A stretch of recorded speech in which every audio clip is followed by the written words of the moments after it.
لكن مجلس الاداره مجتمع دلوقتي، على فكره مجلس اداره نادي الاتحاد مجتمع حاليا. مش عاجبهم ان عفة السيد جاب عصام الحضري، بيقول لك ده هياخد 10 مليون جنيه، 5 له 5 للنادي المريخ. طب امبارح اتصورتوا ليه بقى مع عصام الحضري وطلعتوا في الفضائيات؟ طالما انتوا مش عاجبكم عصام الحضري، قعدتوا ليه امبارح في المجلس او اللي اول امبارح وتصورتوا كلكم؟ حد قال لا مش عايزينه.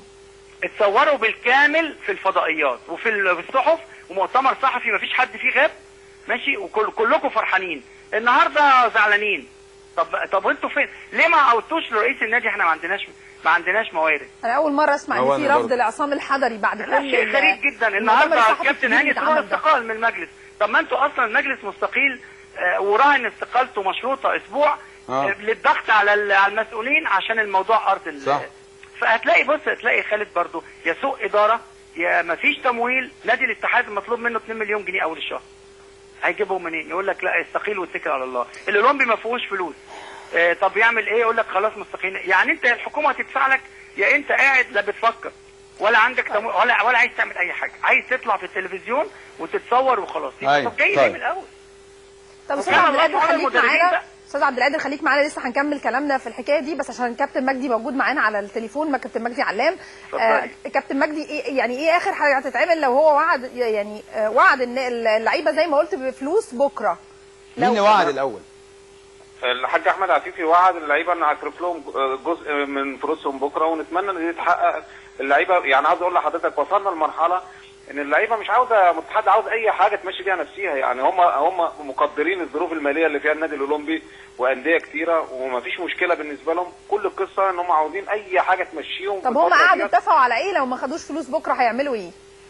والله ما اعرفش يا استاذ سماح. انا مشيت من النادي بعد ما عرفت ان مفيش فلوس في المرحله ديت، واعتذرت للعيبه ان انا عاوز اقول لحضرتك ان انا يعتبر سبب من اسباب ان هم ما خدوش مستحقاتهم، ان انا وعدتهم ان هجيب لهم مستحقاتهم ما عرفتش اجيبهم. ودي حاجه بتبقى وحشه جدا في حق المدير الفني انه مش عارف يجيب مستحقات اللعيبه. لا انت كتر خيرك والله يا كابتن مجدي، على حسب ما بيقول الاستاذ عبد القادر ان حضرتك بتدفع من جيبك، ده يبقى كتر خيرك جدا. يعني انا اقول لحضرتك فرقه متصدره المسابقه وده المطلوب منهم، متصدره المسابقه، وان شاء الله يخشوا التصفيات ويطلعوا. لان النادي الاولمبي نادي عريق جدا، واحنا في اسكندريه هنا عارفين قيمه النادي الاولمبي وقيمه الناس اللي بتلعب في النادي الاولمبي وتدرب النادي الاولمبي، فاحنا عارفين قيمته جدا. يعني عشان كده الفلوس دي يمكن اللعيبه والجهاز اخر حاجه يفكروا فيها، لكن في فتره من فترات اللعيب مضطر انه يحتاج حتى جزء من مستحقاته يمشي بيها نفسه. خاصه ان عاوز اقول لحضرتك حاجه، ان ال 30 لعيب بتوع النادي الاولمبي ما يمثلوش لعيب او 2 من لعيبه الدوري الممتاز. يعني لعيب في الدوري الممتاز ممكن بقيمه تعاقدات 30 لعيب في النادي الاولمبي. فالقصه كلها هم عاوزين اي حاجه تمشي بيها نفسهم. ففي وعد من الحاج احمد عفيفي ان هيصرف لهم جزء من مستحقاتهم بكره. ان شاء الله ان يتنفذ الوعد ده مع اللعيبه، لان هم محتاجين الحته دي في الفتره ديت عشان يحافظوا على الصداره اللي هم موجودين فيها ويطلعوا النادي الاولمبي دوري ممتاز، وده هدفنا بالنادي الاولمبي ان شاء الله. مفيش شك. نشكرك يا كابتن مجدي، ونتمنى يا رب بكره الحاج احمد عفيفي يصرف الفلوس للاعبين وللاجهزه الفنيه. استاذ عبد القادر معانا طبعا. ايوه يا استاذ خالد. استاذ عبد القادر، واضح ان هناك يعني ضائقه ماليه شديده جدا في النادي الاولمبي، ومفيش بحث عن تنميه الموارد. نعم. ومفيش بحث عن كيفيه اداره الامور داخل النادي. طب هكلمك بكل صراحه، طب النادي يلعب ليه؟ ويطلع الاول ليه؟ ويبقى عنده الحافز للعيبه، سواء للعيب او للمدير الفني، ان هو يكسب ليه؟ ما هو عارف ان هو كده كده كسب، خسر ما لعبش مش هياخد مكافآت ولا هياخد فلوس. مظبوط. الحافز طبعا بينتهي عند اللاعب وعند المدرب، لكن برضو عشان يعني المصداقيه، انا معلوماتي الشخصيه ان احمد عفيفي كتير جدا عطى سلف للنادي 100,000 150,000. طبعا لما بتيجي فلوس بياخدهم لان ده حقه. وبعض الناس المحبين للاولمبي برضو ساهموا بنفس المساهمات الشخصيه الفرديه. لكن في كل مره يا خالد، وانت كنت عضو مجلس اداره في نادي الزمالك وبتعرف المشاكل الماديه قد ايه بتاثر، في كل مره برضو بتبقى حلول فرديه مسكنه. حلول مسكنه. ما فيش خطه معينه للتمويل، ما فيش استراتيجيه للنادي بيمشي عليها عشان يبقى عارف ان كل شهر هيجي له كام وهيصرف على الهاندبول كام والباسكت بول كام والكوره كام وبقيه الالعاب الاخرى كام. وعند انت طبعا عارف ان نادي الاولمبي مش نادي كوره بس للاسف. لا طبعا. في هاندبول بينافس على الدوري والكاس، وفي باسكت بول في الدوري الممتاز طبعا. وفي مصارعه ومنازلات وفي حياه اجتماعيه.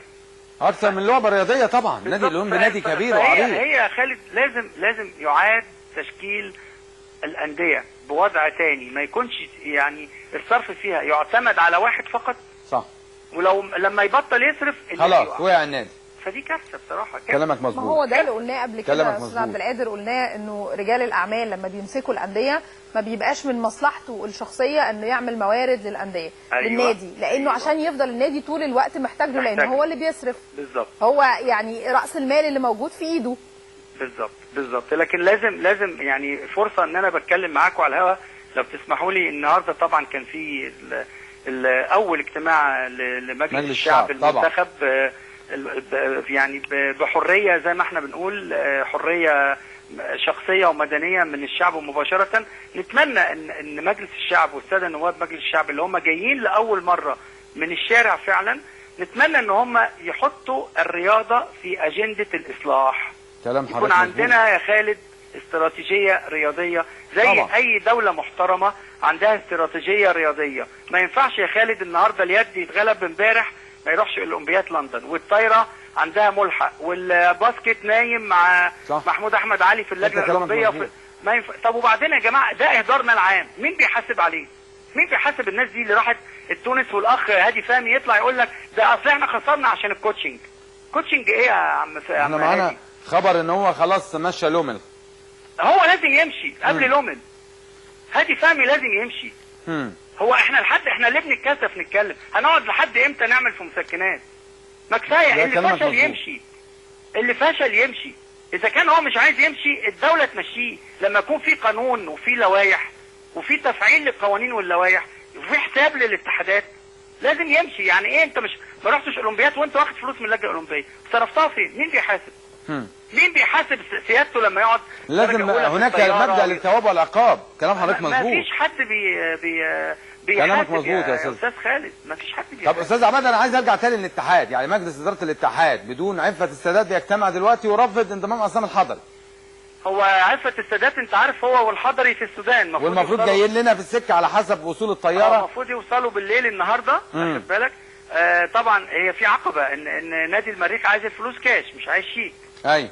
والدكتور عفت محاور ومراوغ رائع جدا. يعني ما عندكش فكره. انا عارف. يعني فالنهارده هاني سرور معترض وطلع في بعض القنوات وانا معترض على ان عصام الحضري يجي. طب يا كابتن ما قلتش ليه قبل ما تتصور؟ ما انت كنت امبارح موجود. كان موجود. واول امبارح كنت موجود. ما اعلنتش الكلام ده ليه؟ ما انتوا كتبتوا استقاله جماعيه مشروطه وقلتوا دي عشان الارض مش عشان عصام الحضري. طب انتوا هل النادي الاتحاد محتاج عصام الحضري فقط ولا محتاج مراكز اهم من عصام الحضري عشان تقدر تكمل الدوري الممتاز؟ برضه ما فيش. ده كان محتاج حاجات كتيره قوي. ده كان محتاج باك شمال وباك يمين وخط وسط ومهاجم. يعني ما فيش رؤيه سماح وما فيش شفافيه في المعامله وما فيش تخطيط ولا استراتيجيه للمستقبل. النهارده الكابتن مكيده رجع وقاد التدريب وجابوا له تورته واحتفلوا بيه. واول امبارح كانوا بيعيطوا بيبكوا ان الراجل ماشي واصر ان هو يمشي وقعد مع عفه السادات واقنعه ان لا ده البلد كلها عايزاك وانت بابا نويل انت مبعوث العنايه الالهيه اللي هتقعد تنقذنا من الهبوط في نادي الاتحاد فلازم تخليك. الراجل طب انا خليني هتعملوا معايا ايه؟ هنجيب لك ملعب وهنجيب لك لعيبه. طب لحد امتى نقول كلام مش هيحصل ومسكنات؟ عشان ايه؟ طبعا. فبرضه مشكله. المشكله ما زالت قائمه. لكن مجلس الاداره حسب معلوماتي يعني مجتمع الان تمام عشان اصلاح فيما بينهم. برضه زي ما قلت لك في البدايه مشاكل بتبدا اداريه ماليه بعد كده. كلامك مظبوط. هي بتبدا الاول النفوس كمان مش صافيه وبالتالي انت تيجي تقول مقترح او تقول فكره تلاقي 5 ضدك. اكنك الفكره دي بتعملها لنفسك مش للنادي. طبعا. فمش هينفع الكلام ده. لازم بقى عندنا الحكومه بتاعتنا والبرلمان بتاعنا والمجلس القومي بتاعنا يكون قوي وهو اللي يوقف كل واحد عند حد. مفيش شك انا مع حضرتك في كده يا استاذ عبد القادر. ويا ريت يعني طبعا تشرفنا في بيت الرياضه في حلقه بقى خاصه. يعني انا عارف ان انت بتيجي من اسكندريه لكن يعني نتمنى وجودك معانا في حلقه ان شاء الله يا استاذ عبد القادر. اضافه وشرف ليا. ربنا يخليك. بشكرك وبشكر سماح والساده. ربنا يخليك. ربنا يخليك يا استاذ عبد القادر.